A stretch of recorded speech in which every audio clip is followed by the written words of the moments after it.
Hello defence aspirant. आज की topic काफ़ी ज़्यादा इंटरेस्टिंग होने वाला है और मुझे बहुत खुशी होता है जब आप ऐसे क्वेश्चन पूछते हो ना कि सर सिपाही फार्मा से, नर्सिंग असिस्टेंट से या फिर अग्निवीर से सर क्या हम मेडिकल अफसर या फिर आर्मी में लेफ्टिनेंट बन सकते हैं। चलो सर मान लिया हम जवान में एंट्री कर भी गए, चाहे वो लड़की वुमेन मिलिट्री पुलिस में एंट्री कर रहा है या फिर हम एयरफोर्स नेवी में भी अग्निवीर के थ्रू जा रहे हैं, वहाँ से क्या आर्मी में हम आ सकते हैं, अफसर बन सकते हैं। तो बड़ा खुशी होता है ऐसे क्वेश्चन कमेंट्स आप देते हो, तो ऐसा फील होता है कि कभी मैं भी ये चीज़ें सोचता था और आज आप लोग सोच रहे हो, तो बहुत अच्छी बात है। तो पहले मैं आपको बताना चाहूँगा कि जो सिपाही फार्मा और नर्सिंग असिस्टेंट से मेडिकल अफसर बन सकते हैं कि नहीं, इसको बाद में बात करेंगे। पहले मैं आपको बताऊंगा क्या एक सोल्जर से आप अफसर बन सकते हैं, क्या आप अग्निवीर से अफसर बन सकते हैं। तो इसका जवाब येस है। कैसे बनेंगे मैं बताता हूँ। आप जैसे ही फौज में जाते हैं, अग्निवीर के थ्रू जाए या किसी की भी थ्रू जाए, जाने के बाद अग्निवीर के अगर थ्रू गए, वहाँ पर आपको एक एससीसी कमीशन मिलेगा दोस्तों। आर्मी कैडेट कॉलेज कमीशन इसको बोलते हैं। इसका जो आपको क्वालिफिकेशन मांगेगा वो 10+2 सिंपल पास। इसमें कोई भी परसेंटेज आपको रखने की ज़रूरत नहीं। इसका उम्र रहेगा दोस्तों 20 से लेकर 27 साल, इसके बीच का आपका उम्र होना चाहिए और आप 3 अटेम्प्ट इसका दे सकते हो। ठीक है।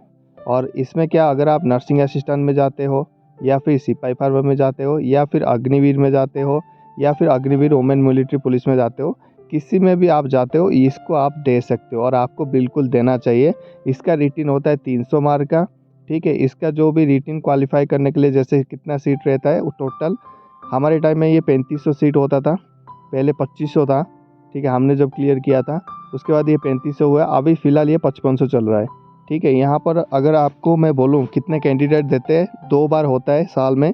ठीक है। एक बार होता है आपकी फरवरी में, एक बार अगस्त में होता है, 2 बार होता है। और इसमें आपकी सीट रहता है कम से कम 10,000 से 15,000 के बीच में। जो सोल्जर्स है, serving soldier Indian army, navy और एयरफोर्स में, वो इसको देते हैं। जो आर्मी से है वो तो आर्मी अफसर बन जाते हैं। जो नेवी और एयरफोर्स से देते हैं ना, वो भी आर्मी में आ जाते हैं। नेवी और एयरफोर्स वाले भी आर्मी में आ जाते हैं। उनको नेवी और एयरफोर्स में अफसर नहीं बनाया जाता है, उनको एससीसी के थ्रू आर्मी में आ जाते हैं। और एससीसी के बाद आपका फिर से होता है आपका 4 साल ट्रेनिंग, जिसमें आपकी ग्रेजुएशन डिग्री कराया जाता है।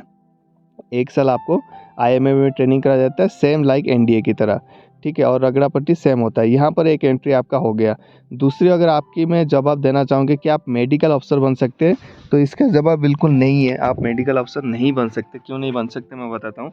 मेडिकल अफसर के लिए एक डिग्री चाहिए, जैसे एमबीबीएस डिग्री हो गया या कोई स्पेशलाइज्ड डिग्री चाहिए आपका, डी फार्मेसी, बी फार्मेसी, ये तो होता है। लेकिन क्या फार्मासिस्ट का कोई भी ऑप्शन नहीं होता है, या ऑप्शन क्या एमबीबीएस लेवल का होता है। अगर आप इन्हें एमबीबीएस किया है तो जाहिर सी बात है आप एनए और सिपाही फार्मा में जाओगे नहीं। आप कहीं सिविल में जॉब करोगे या फिर आर्मी के जो एएफएमसी है, आर्मड फोर्स मेडिकल कॉलेज, इसका अलग सा भर्ती आता है जिसमें डायरेक्ट आप कैप्टन बनते हो। उस रैंक में, कैप्टन रैंक में आप भर्ती हो जाते हो। ठीक है। तो इस हिसाब से तो आप जाओगे नहीं। और अगर आपको भी जाना है एनए या सिपाही फार्मा में, अगर आपने एमबीबीएस किया हुआ है, एमबीबीएस आप क्वालिफाइड है, स्पेशल डिग्री है आपके पास, तो आप बिल्कुल मेडिकल अफसर बन सकते हो। अफसर और मेडिकल अफसर में कंफ्यूज नहीं होना। आप एक सिंपल लेफ्टिनेंट बन सकते हो, किसमें जाके, बाकी जैसे ट्रेड अग्निवीर में जाए, वहाँ पर मेडिकल अफसर में, ट्रेडमैन में जाओ, सफाई वाला में जाओ, किसी में भी जाओ। जैसे ही आपका सर्विंग 2 ईयर्स हो जाता है, 2 साल आपकी सर्विस कंप्लीट हो जाता है, आप एससीसी दे सकते हो। इसके बाद मान लीजिए आपकी एससीसी नहीं हुआ और आपने बिल्कुल 27 साल तक आपका हो गया, उसके बाद आपको इंडियन आर्मी ऑप्शन देता है 30 साल जब आपकी उम्र हो जाते हैं और 5 साल की आपने नौकरी कर लेते हो, वहाँ पर आपको शुरू कर देता है SCO commission, that is special commission officer entry. यहाँ पर क्या होगा आपका, यहाँ पर आपको क्या मिलेगा, 3 चांसेस और मिलेंगे। 30 से लेके 35 साल की उम्र रहेगा। यहाँ पर आपकी होगा रिटिन, वहाँ पर जो एससीसी है वहाँ पर आपकी होता था पहले रिटिन, फिर एसएसबी। यहाँ पर आपका क्या है दोस्तों, सिर्फ एसएसबी होगा, आपका कोई भी रिटिन नहीं होगा। आपको सीधा एसएसबी में जाना है। पहले जो 5 दिन का प्रोसेस आपको क्लियर करना है और आप बनते हो लेफ्टिनेंट। यहाँ पर आपका 1 ईयर का ट्रेनिंग होता है। ठीक है। वहाँ पर 1 ईयर में आपको सिखाया जाता है। पंचमढ़ी में होता है, एमपी का आपने नाम सुना होगा। और 4 वीक होता है आपका ओटीए में। ठीक है। यहाँ पर आपका ये ट्रेनिंग होता है। इसके बाद आपको स्पेशल कमीशन ऑफिसर बनाया जाता है। आपकी जो रैंक रहता है लेफ्टिनेंट। एससीसी बने तब भी लेफ्टिनेंट बनोगे। ठीक है। आर्मी, नेवी और एयरफोर्स में तब से आए हो तब भी आप लेफ्टिनेंट बन के आओगे आर्मी में। एससीओ में आप लेफ्टिनेंट बनोगे। उसके बाद मान लीजिए 30 से 35 साल भी नहीं बने, आप नहीं बन पाए, छोड़ दीजिए। उसके बाद आर्मी बोलता है कोई बात नहीं, 35 से 42 साल तक और एक एंट्री है, that mean पीसीएसएल।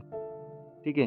Permanent quarter master का ये एंट्री है, ठीक है, स्पेशल ऑफिसर का, परमानेंट कमीशन का। यहाँ पर आप भी ऑफिसर बन सकते हो 42 ईयर्स तक, आपकी एज तक। वहाँ पर भी आप लेफ्टिनेंट बनोगे, आपका 4 वीक्स का ट्रेनिंग रहेगा, ये रहेगा आपकी OTA में। आपको ऑफिसर लाइक जो चीज़ें हैं वो 4 वीक्स 1 मंथ का ट्रेनिंग रहेगा, उसके बाद आपको लेफ्टिनेंट बना दिया जाएगा, ठीक है। इसमें क्या है दोस्तों, एक चीज़ सबसे बढ़िया चीज़ है क्या लगा पता है, इसमें कोई भी सिविलियन आता नहीं है, सिविलियन कैंडिडेट नहीं आता है। SCC हो चाहे PCSL हो या फिर SCO हो, तो इसमें कोई भी सिविलियन कैंडिडेट नहीं होते। SCC में आर्मी नेवी एयरफोर्स, SCO और PCSL में सिर्फ आर्मी वाले रहते हैं, ठीक है। यहाँ पर SCC की वैकेंसी बता देता हूँ, 100 रहता है, SCO की 100 रहता है और PCSL की 75 रहता है वैकेंसी। हर साल में ये दो बार होते हैं और 3 अटेम्प्ट आप दे सकते हो। एज मैंने आपको बता दिया। तो जो वीडियो का मोटिव था, आप मेडिकल ऑफिसर काफ़ी कम चांसेस है आप बनने का, क्योंकि आपके पास MBBS डिग्री होगा नहीं। अगर होगा तो बिल्कुल बन सकते हो।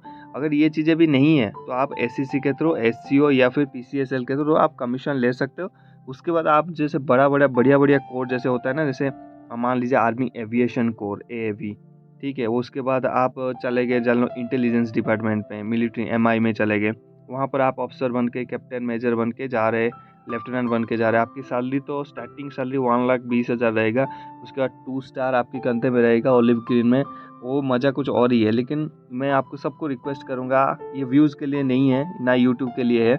मैं एक पर्सनली आपको बताऊँगा, एक आपके भाई होने के नाते, जब भी आप फौज में भर्ती होते हो, whatever you take the entry Agniveer, सिपाही फर्मा एंड नर्सिंग असिस्टेंट, और even you are taking entry of मान लीजिए ट्रेडमैन में एंट्री कर रहे हो, ऑलवेज ट्राइंग फॉर SCC के लिए ट्राई करना। 300 मार्क का इसमें क्वेश्चन आता है। यहाँ पर अगर आपकी सवाल आता है कि आपको क्या एक्स्ट्रा टाइम मिलेगा इसको प्रिपरेशन करने के लिए, देखिए आपको गवर्नमेंट पे कर रहा है, आप सेना में नौकरी कर रहे हैं और अफसर आप खुद के लिए बनेंगे, ठीक है। आप अफसर बनेंगे तो सेना को अपनी सैलरी तो नहीं देंगे ना, 1 लाख मैं सेना को दे देता हूँ और 20,000 में रख लेता हूँ, तो ये जेन्युइन सी बात है, ऑनेस्टली बात है। तो यहाँ पर क्या होगा, आपको ट्रेनिंग टाइम में जैसे आपके 2 साल हो गया, उसके बाद आपको जो भी फ्री टाइम मिलता है ना, जैसे आपने 10 से 12 घंटा या 14 घंटे का हमारा ड्यूटी होता है, ये नहीं सोचना भाई 6 से 8 घंटे का ड्यूटी होगा, ठीक है। तो यहाँ पर उसके बाद आपको जो भी टाइम मिलेगा आप ड्यूटी में भी पढ़ सकते हैं। यहाँ पर एक्स्ट्रा टाइम मिल रहा है, 2 घंटा पढ़ लीजिए। पढ़ाई जब से एंट्री कर रहे हो ना, ट्रेनिंग के बाद से शुरू कर देना SCC के लिए। ये नहीं कि 2 साल हुआ फिर मैं एलिजिबल हुआ फिर मैं पढ़ूंगा, तब तक टाइम निकल जाएगा। इसलिए क्या करोगे, जैसे आपका 2 साल खत्म, आप बिल्कुल प्रिपेयर होना चाहिए। आप एक एप्लीकेशन पुटअप करिए अपने CO के पास, मैं SCC के लिए जाना चाहता हूँ, बस इतना ही करना है। आपकी क्वेश्चन डिमांड आ जाएगा, एग्जाम होगा और आपने रिटन क्लियर करना है, फिर SSB क्लियर करना है और आप welcome to lieutenant. SCC wing में आप जाएंगे, वहाँ पर आपकी ट्रेनिंग करेंगे SCC विंग में 4 साल और आप लेफ्टिनेंट बन के निकलेंगे। तो इसके बारे में अगर आपको फिर भी कोई डाउट है तो नीचे कमेंट कर देना, मैं क्लियर कर दूंगा। कोई भी चीज़ छूट गया तो उसके लिए सॉरी। और आई होप आपको वीडियो अच्छा लगा होगा तो प्लीज़ एक लाइक, अगर चैनल में आप नया है तो लगे यूजफुल चैनल तो सब्सक्राइब कर सकते हैं, वरना कोई ज़रूरत नहीं है। बाकी बेल आइकन को हिट कर देना। मिलते हैं नेक्स्ट टॉपिक में। जय हिंद, हैप्पी यूनिफॉर्म।